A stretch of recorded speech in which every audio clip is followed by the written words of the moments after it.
Bloch खवातीन की कत्ल होती है, उसकी लाश गोलियों से छलनी होती है, तो उसकी पाकिस्तान की सिक्योरिटी उधर तक नहीं पहुंचती है।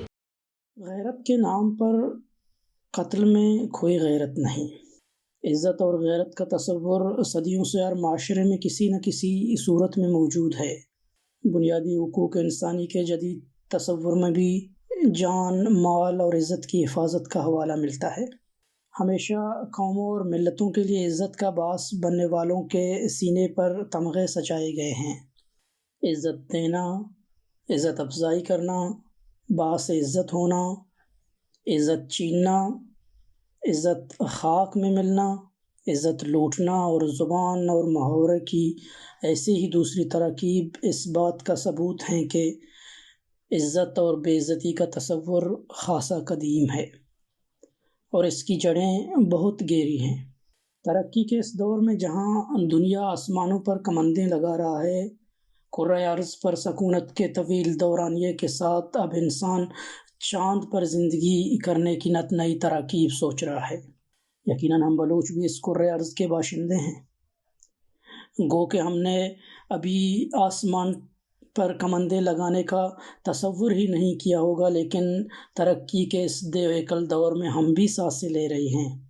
हमारी भी कुछ ख्वाहिशात होंगे, कुछ उम्मीदें होंगी, कुछ करने का जज्बा भी होगा। यही वो ज़रूरियात थे जिनके लिए शाइना शाइन ने अपने लिए कुछ ख्वाब बुने, कुछ नक्श अपने ज़हन पर सजाए, मेहनत, लगन और ज़हानत को साथ मिलाकर अपने सर पर बाप का साया ना होने के बावजूद वो माँ की लोरियों को सुनकर उस मकाम तक पहुँचे जिस मुकाम पर उन्होंने ख़ुद को, अपने 3 बहनों को और अपने अजीम माँ को, जो उनके लिए एक हौसला थी, सबको एक लड़ी में बांधकर उन्होंने एक मजबूत रिश्ता कायम किया था। पिदरसरी समाज के उन हैवानों से यकीनन शाइना शाहीन जैसी बहादुर लड़की ने टक्कर तो ली थी।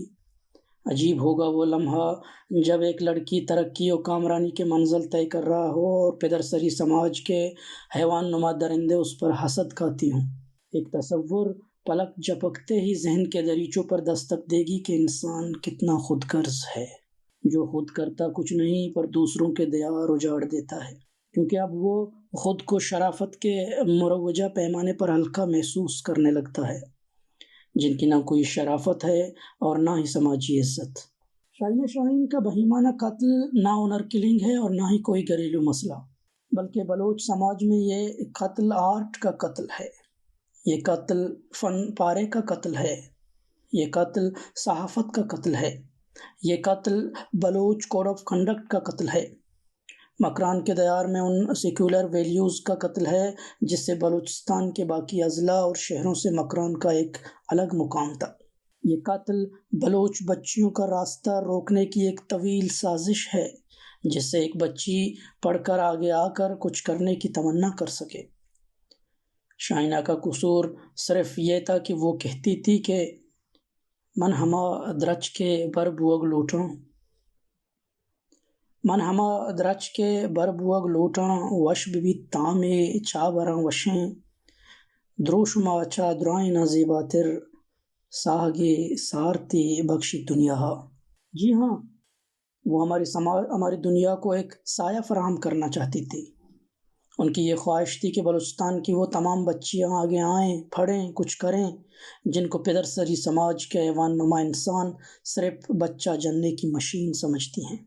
ये कोई नई बात नहीं।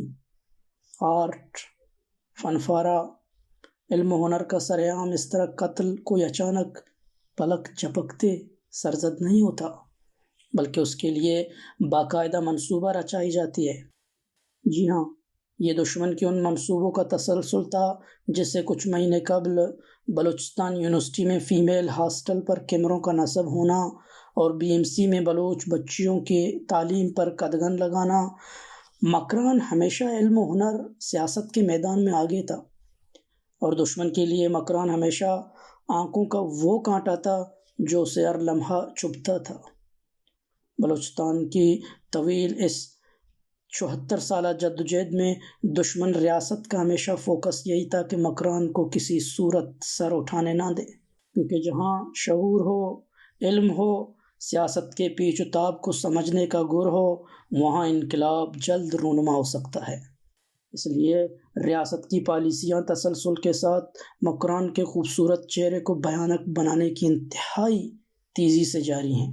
ایک ہی سال میں پے در پے بانو ملک ناز کا واقعہ، بانو کلثوم و حیات کے واقعے کے فوراً بعد بلوچ آرٹسٹ، اینکر اور ادیبہ شائنہ شاہین کا اس طرح بہیمانہ قتل اس جانب اشارہ کر رہا ہے کہ ریاست ایک حد تک اپنی بنائی گئی پالیسیوں میں کامیاب ہو چکا ہے۔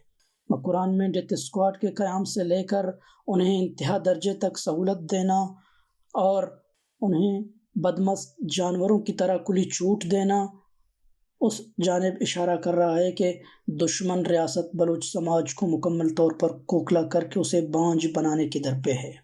بلوچ قومی جدوجہد آزادی سے دستبردار ہونے والے ان بگوڑوں کو ان کی اوقات سے زیادہ سہولیات سے آراستہ کرنا اس امر کا ثبوت ہے کہ دشمن کسی بھی طرح شعور کو بلوچستان میں پھلنے پھولنے نہیں دینا چاہتا۔ نام نہاد غیرت کے نام پر مکران کے سیکولر ویلیوز کو مذہبی شدت پسندانہ سوچ کے ساتھ مکس کر کے بلوچ سماج کو تباہی کی طرف دھکیلنے کی سازشیں انتہائی تیز ہو چکی ہیں۔ بدقسمتی سے شائنہ شاہین کے اس سازشی قتل کے خلاف بلوچستان کی وہ سیاسی قوتیں خاموش ہیں، محض اس لیے کہ وہ اس واقعے کی نوعیت کو سمجھنے میں ناکام ہو کر اس کو صرف اور صرف گھریلو مسئلہ قرار دے کر رائے فرار اختیار کرنا چاہتے ہیں، یا کہ انہیں اپنے ووٹ بینک کا فکر ہوتا ہے، جو کہ نادانستہ طور پر ریاستی پالیسیوں کو بڑھاوا دینے کی سبب بن رہے ہیں۔ اور انتہائی افسوس کے ساتھ کہنا پڑتا ہے کہ بلوچستان کی آزادی پسند سیاسی قیادت اس واقعے کے خلاف کچھ خاص پالیسیاں مرتب نہیں کر رہا، جس سے آنے والے وقتوں میں ایک خوشحال اور مساوات کی بنیاد پر عظیم بلوچستان کا وجود ممکن ہو۔ گزشتہ کئی مہینوں سے شائنہ شاہین کی بہن کی آنسوؤں سے لبریز جب اس ویڈیو کو دیکھتا ہوں جس میں ایک درد، ایک آہ، ایک تمنا چھپا ہوا ہے، درد کو سمجھنے والے اس کرب و اذیت برے لمحے کو سمجھ سکتے ہیں کہ وہ بلوچ قوم سے ساتھ دینے اور ان کے شانہ بشانہ کڑے رہنے کی اپیل کر رہی ہے۔ اگر اس کے باوجود ہم اس واقعے کے خلاف خاموش رہے تو نہ ہمیں تاریخ معاف کرے گی اور نہ ہی ہمارے آنے والی نسلیں۔